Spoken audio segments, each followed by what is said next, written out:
Hello दोस्तों, car बाजार के आज के एपिसोड में आपका बहुत बहुत स्वागत है। आज का एपिसोड है दोस्तों प्रीमियम हैचबैक्स के नाम पे। 3 हैचबैक्स जो मेन स्ट्रीम में चल रही हैं, i20, बलेनो और तीसरी है अल्ट्रोज़। अल्ट्रोज़ एक बेहतरीन प्रोडक्ट टाटा की तरफ से बनाया गया है, लेकिन फिर भी उसके बाद ये भी राइवल एक अच्छा आ गया है i20, जो कि अपना शुरू से एक अच्छा मुकाम बना के चल रही है। आज हमको बहुत बड़े ज्ञान की बातें नहीं करेंगे, सिंपल जो हमारे प्रैक्टिकलिटी के हिसाब से साइज़, डायमेंशंस और इंजन के हिसाब से बात करेंगे कि क्या वर्थ बाय कौन सी गाड़ी बनती है और कहाँ पे कौन सी गाड़ी आगे निकल जाती है। प्राइजेस शुरू करते हैं दोस्तों। बेस मॉडल XE वेरिएंट 5,44,000 रुपये अल्ट्रोज़ का है। बलेनो का सिग्मा वेरिएंट 5,64,000 रुपये का पड़ता है, जो कि 20,000 रुपये महंगा है अल्ट्रोज़ से। और वहीं पे अगर हम i20 की बात करें तो उसका मागना वेरिएंट 6,80,000 रुपये का है, जो कि 1,16,000 रुपये महंगा है बलेनो से और 1,36,000 रुपये महंगा है अल्ट्रो से। तो इतना ज़्यादा महंगा होना इसका सिर्फ एक फ़ीचर्स की वजह से नहीं देखेंगे हम, और भी एस्पेक्ट्स देखते हैं क्योंकि लेंथ के हिसाब से क्या डिफरेंस है डायमेंशन में और इंजन में। इंजन आप कंपेयर करेंगे इनके 1.2 लीटर वाले ही, क्योंकि 1.0 लीटर वाला टर्बो इंजन किसी और में अभी नहीं आता, तो वो एक एक्सेप्शन है सिर्फ और सिर्फ i20 के लिए। तो शुरू करें दोस्तों। पहली बात, इंजन्स की अगर बात करें तो 1.2 लीटर के इंजन तीनों के अंदर आते हैं, बट अगर हम बात करें कि अगर हमें चाहिए डीजल इंजन तो फिर बलेनो को साइड पे करना पड़ेगा। हमारे पास कोई और ऑप्शन नहीं है बलेनो के अंदर, सिर्फ और सिर्फ पेट्रोल का आती है और उसके साथ SHVS की टेक्नोलॉजी ये साथ में दे रहे हैं। अगर बात करूँ दोस्तों मैं टर्बो इंजन की, तो फिलहाल के लिए 1.0 लीटर का टर्बो इंजन आ रहा है i20 के अंदर, और किसी के पास इसकी ऑप्शन नहीं है। सिर्फ और सिर्फ i20 ही ये आपको प्रदान करती है, जो कि IMT टेक्नोलॉजी और डुअल क्लच ट्रांसमिशन के साथ पेश किया गया है। अगर हमें चाहिए ऑटोमेटिक ऑप्शंस तो कहीं पे भी अल्ट्रोज़ है यहाँ पे नहीं टिक पाती, कोई भी ना पेट्रोल में ना डीजल में, कहीं पे भी इनके पास ना टर्बो इंजन है और ना मैनुअल ट्रांसमिशन के या ऑटोमेटिक किसी में भी नहीं है। और जो इनके पास अवेलेबल है उनके अंदर भी ऑटोमेटिक अवेलेबल नहीं है। बहुत जल्दी ही तैयारी में है ये, ऑटोमेटिक भी आएगा और एक टर्बो इंजन 1.0 लीटर का टर्बो इंजन भी ये पेश करेंगे, बहुत जल्दी पेश करेंगे। और बलेनो के बारे में भी मैं ज़्यादा कंपैरिजन नहीं कर पा रहा हूँ, क्योंकि अभी बहुत जल्दी ही इसका एक नया संस्करण आ रहा है जिसके अंदर टर्बो इंजन आने की गुंजाइश बन रही है, और बहुत जल्दी इसके अंदर डीजल इंजन भी आएगा, ये कन्फर्म है। जो S-क्रॉस और एर्टिगा जैसी गाड़ियाँ हैं वो भी डीजल इंजन के साथ आएंगी। तो चलिए अभी इनके डायमेंशंस और बाकी इंजन्स के हिसाब से बात करते हैं। अगर दोस्तों इंजन की बात करूं तो 1.2 लीटर का इंजन 1199 सीसी का अल्ट्रोज़ के अंदर है, बलेनो के अंदर 1197 और i20 के अंदर 1197 सीसी का है, यानी कि तकरीबन एक जैसे इंजन है। अगर पावर की बात करूं तो 86 bhp का पावर अल्ट्रो जनरेट करती है, 82 की बलेनो जनरेट करती है और 111 bhp सबसे ज़्यादा पावर 1.2 लीटर वाले इंजन के अंदर जनरेट करती है i20। इंजन्स की दोस्तों अगर बात की जाए तो 3 सिलेंडर का इंजन हमें अल्ट्रोज़ में मिलता है और 4 सिलेंडर का इंजन दोनों बाकी गाड़ियों में बलेनो और i20 दोनों में मिलता है। माइलेज की अगर बात की जाए तो 19.5 की ARI सर्टिफाइड माइलेज क्लेम की जाती है अल्ट्रोज़ के अंदर, वहीं पे 19.56 और 21.96 यानी कि SHVS और मैनुअल ट्रांसमिशन दोनों को अगर मिला के देखें तो दोनों के अंदर मिक्स कंडीशन में ARI सर्टिफाइड माइलेज ये हमें बलेनो प्रदान करती है, और वहीं पे 20.35 की माइलेज हमें i20 प्रदान करती है। साइज़ की अगर मैं बात करूँ 3990 अल्ट्रोज़, बाकी दोनों 3995 यानी कि +5 mm लेंथ में बड़ी हैं दोनों गाड़ियाँ।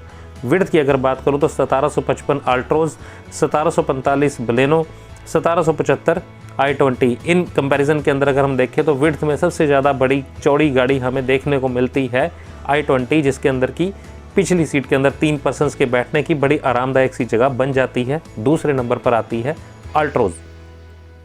हाइट की अगर बात करो तो 1523 mm की हाइट है अल्ट्रोज़ की, फिर बलेनो 1510 और फिर 1505 सबसे छोटी हाइट की गाड़ी हमारे सामने i20 है। यहाँ पे सबसे ज़्यादा हाइट का फ़ायदा उठाती है अल्ट्रोज़। अगर बात करूँ व्हील बेस की तो 2501 mm का व्हील बेस है अल्ट्रोज़ का, 2520 का व्हील बेस है बलेनो के अंदर, और सबसे बड़ा 2580 का व्हील बेस हमारे पास मिलता है i20 के अंदर, यानी कि अंदर केबिन स्पेस हमें ज़्यादा अच्छे तरीके से यूटिलाइज़ हुआ दिखाई देगा i20 के अंदर, और सबसे छोटी कॉम्पैक्ट हमें दिखाई देगी अल्ट्रोज़। अगर बात करूं ग्राउंड क्लियरेंस की तो तकरीबन एक जैसी 165 और 170 के बीच में तीनों की ग्राउंड क्लियरेंस भी है। इसके कोई नीचे लगने वाला कोई चांस हमें खड्डों के अंदर, पाथ होल्स में, स्पीड ब्रेकर्स पे ऐसी कोई दिक्कत हमें नहीं आती। बूट स्पेस की अगर बात की जाए दोस्तों तो 345 लीटर का बूट स्पेस हमें मिलता है अल्ट्रोज के अंदर, 339 लीटर का बूट स्पेस हमें बलेनो के अंदर मिलता है, और i20 की अगर बात करूँ तो सबसे छोटा 311 लीटर का बूट स्पेस मिलता है। यानी कि अगर देखा जाए तो सिर्फ और सिर्फ अंदर आरामदायक बैठने की जगह जरूर बनाई गई है। लेग रूम, हेड रूम या नी रूम, मेरे हिसाब से यहाँ पे ज़्यादा यूटिलाइज़ किया गया है जगह को, बजाय कि बूट स्पेस के अंदर उसको यूटिलाइज़ किया जाता। अल्ट्रोज के अंदर सबसे छोटी गाड़ी होने के बावजूद भी सबसे ज़्यादा बड़ा बूट स्पेस हमें मिल पाता है। अगर बात करूँ टायर साइज़ की, जो बेस वेरिएंट के अंदर आते हैं 165 80 R14 मिलता है हमें, सबसे छोटे 14 इंच के टायर मिलते हैं हमें अल्ट्रोज के अंदर। 185 65 R15 दोनों के अंदर कॉमन मिल जाते हैं टायर, सेम साइज़ हमें बलेनो और i20 के अंदर मिलता है। 37 लीटर का फ्यूल टैंक हमें तीनों गाड़ी के अंदर कॉमन मिल जाता है। अगर सेफ्टी की बात करें तो बेसिक किट हमें सारी गाड़ियों के अंदर मिल जाती हैं, 2 airbags, ABS, EBD, rear parking sensors जैसी सुविधाएं, और speed sensing door locks, impact sensing door unlock, तकरीबन ऐसी सारी सुविधाएं हमें मिल ही जाती हैं सारी गाड़ियों के अंदर। लेकिन हमें i20 में कुछ अलग मिल पाता है। फ्रंट आर्मरेस्ट मिल जाती हैं, इलेक्ट्रिकली एडजस्टेबल OREMs मिल जाते हैं, पावर स्टीयरिंग के साथ हमें टिल्ट एंड टेलीस्कोपिक की सुविधा भी साथ में मिल जाती है। और अगर बात करूं इनके टॉप वेरिएंट्स की, तो टॉप वेरिएंट्स की कीमतों की अगर बात की जाए तो ये 1.2 लीटर की ही बात कर रहा हूँ। XZ प्लस 7,90,000 के करीब पड़ता है हमें, जीटा 7,97,000 रुपये का पड़ता है हमें, और i20 8,70,000 रुपये की पड़ती है हमें, जो कि काफ़ी महंगी पड़ जाती है। 73,000 रुपया बलेनो से महंगी है, और अल्ट्रोज से 81,000 रुपये हमें महंगी देखने को गाड़ी मिलती है। तो इसके अंदर क्या क्या खासियतें और मिल जाती हैं इन दोनों गाड़ियों में बाकियों में नहीं मिल पाती, वो है इंटरनल मेमोरी है जो 1 GB की, सबसे बड़ा इसके अंदर इंफोटेनमेंट सिस्टम मिलता है, और जो बॉस का प्रीमियम साउंड का सिस्टम है 7 स्पीकर वाला, पहले अल्ट्रोज का कब्जा था वो 6 स्पीकर वाला है, इसके अंदर 7 स्पीकर का प्रीमियम साउंड का सिस्टम मिल जाता है। 6 एयरबैग्स मिल जाएंगे, रेडियो और FM वगैरह सारी सुविधाएं बाकी तो मिल ही जाती हैं बाकियों में। उसके अलावा सनरूफ की सुविधा भी किसी के पास नहीं है, सिर्फ इसी के पास है। ऐसी और कई सारी खासियतें हैं, जो वायरलेस चार्जिंग की सुविधा किसी के पास नहीं है, इसी के पास है। क्रूज़ कंट्रोल अल्ट्रोज और i20 दोनों के पास आती है। तो बेसिकली अगर देखा जाए तो अगर हमें चाहिए एक ऐसी गाड़ी जो कि प्रीमियम गाड़ी का फील कराए हमें, और नेटवर्क जिसका ज़्यादा बड़ा है, वो तो फिर डेफिनेटली i20 है, जिसके अंदर हमें पेट्रोल डीजल की सुविधाएं मिल जाती हैं, डुअल क्लच ट्रांसमिशन मिल जाता है, और CVT की सुविधा भी मिल जाती है। अगर हमें चाहिए पर्टिकुलरली हम सिर्फ और सिर्फ एवरेज या माइलेज को हम देखते हैं, तो फिर अभी बलेनो हमारे पास है, लेकिन इसका बहुत जल्दी ही एक नया संस्करण आ रहा है, तो इसके लिए ज़्यादा बात करना तो थोड़ा अभी नहीं प्रॉपर बात नहीं कर पाते इसके बारे में। 1.2 लीटर का भी इंजन ही आ रहा है इसके अंदर। अगर हमें चाहिए वैल्यू फॉर मनी पैकेजेस, जिसके अंदर कि हम छोटी थोड़ी कॉम्पैक्ट गाड़ी भी है और देखने में भी खूबसूरत हो, और 4 स्टार की रेटिंग ऑब्वियसली लेके आई हुई है गाड़ी, तो अल्ट्रोज हमारे लिए बेहतर ऑप्शन बनती है। बट जो सुविधाएं, सेफ्टी की जो पैकेज हमें i20 के अंदर मिलता है, तो वो भी 4 स्टार रेटिंग मेरे हिसाब से तो ला सकती है। अभी क्रैश इसका हुआ नहीं है, लेकिन ये भी अच्छे तरीके से अपनी भूमिका को निभाएगी सेफ्टी के हिसाब से भी। तो अगर डीजल इंजन की बात करूँ तो पर्टिकुलरली डीजल इंजन में टॉप वेरिएंट 9,90,000 रुपये का XZ प्लस है जो डीजल में अल्ट्रोज है। उसके बाद इसके अंदर आस्टा ऑप्शनल जो वेरिएंट आता है वो 10,60,000 रुपये का है।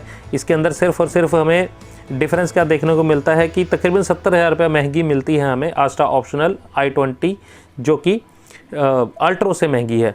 अब इंजन की अगर बात करूं तो 1.5 लीटर का टर्बो इंजन, दोनों के अंदर 1.5 लीटर का कॉमन ही है। 1497 सीसी का इंजन अल्ट्रोज का है, 1493 सीसी का i20 का है। 90 bhp पावर जनरेट करता है अल्ट्रोज वाला इंजन, वहीं पे बहुत ज़्यादा डिफरेंस लेके 134 bhp की पावर जनरेट करता है i20 का इंजन। अगर बात करूं टॉक की तो 200 Nm की टॉक अल्ट्रोज और 240 Nm की 40 Nm की टॉक का ज़्यादा फ़र्क लेके चलती है i20, जो कि बेहतरीन है। पावर, पिकअप और माइलेज सब में आगे निकल जाती है। ARR सर्टिफाइड माइलेज अगर 24 की, तकरीबन 24 की माइलेज क्लेम करते हैं अल्ट्रोज में, और 25 के करीब की माइलेज क्लेम करते हैं हमें i20 में। यानी कि इंजन बड़ा भी है और माइलेज भी ज़्यादा देता है, बट उसके लिए हमें पैसे बहुत ज़्यादा खर्चने पड़ेंगे। और अगर टायर साइज़ की बात करूँ 185 60 R16 टायर हमें मिल जाते हैं हमें डायमंड कट अलॉय व्हील्स के साथ अल्ट्रोज के अंदर, और 195 55 R16 टायर हमें मिलता है। यानी कि प्रोफाइल का थोड़ा सा फ़र्क हमें मिलता है, जिससे कि कुशनिंग थोड़ी और ज़्यादा बन जाती है, वो हमें मिलता है i20 के अंदर। तो यहाँ भी वही बात सामने आती है देख के, अगर हमें फ़ीचर रिच गाड़ी चाहिए, प्रीमियम काफ़ी सारी फर्स्ट इन क्लास या बेस्ट इन क्लास कई सारे फीचर चाहिए हमें, तो फिर हमें पैसे बहुत ज़्यादा खर्चने पड़ेंगे, 10,60,000 रुपये की गाड़ी पड़ेगी। नहीं तो हमारे पास एक अल्टरनेट और पड़ा है, वो अल्ट्रोज़ है, जो कि हमें सारी सुविधाओं के साथ थोड़े कम पैकेज के अंदर वैल्यू फॉर मनी पैकेज हमें दे देती है। तो बताइएगा दोस्तों वीडियो आपको कैसा लगा। फीचर्स की आज मैंने ज़्यादा बात नहीं की, सिर्फ और सिर्फ हमें जो प्रैक्टिकलिटी के हिसाब से जो साइज़ है या जो इंजन है वो कैसा है 3 गाड़ियों के अंदर, तो उसके बारे में आज मैंने बात की है। उम्मीद है बड़ी जल्दी ही बलेनो भी आ जाएगी, तो उसके साथ फिर दोबारा मुकाबला करके देखेंगे हम। अभी फ़िलहाल के लिए ये ज़रूरी था, तो ये तीनों के अंदर कंपैरिजन आपके लिए बनाया गया। बताइएगा दोस्तों ये वीडियो कैसा लगा। वीडियो पसंद आया तो एक लाइक का बटन जरूर दबा दीजिएगा। सीट बेल्ट लगाकर आराम से ध्यान से गाड़ी चलाएं, सेफ रहें और तंदुरुस्त रहें। नेक्स्ट वीडियो तक जय हिंद दोस्तों।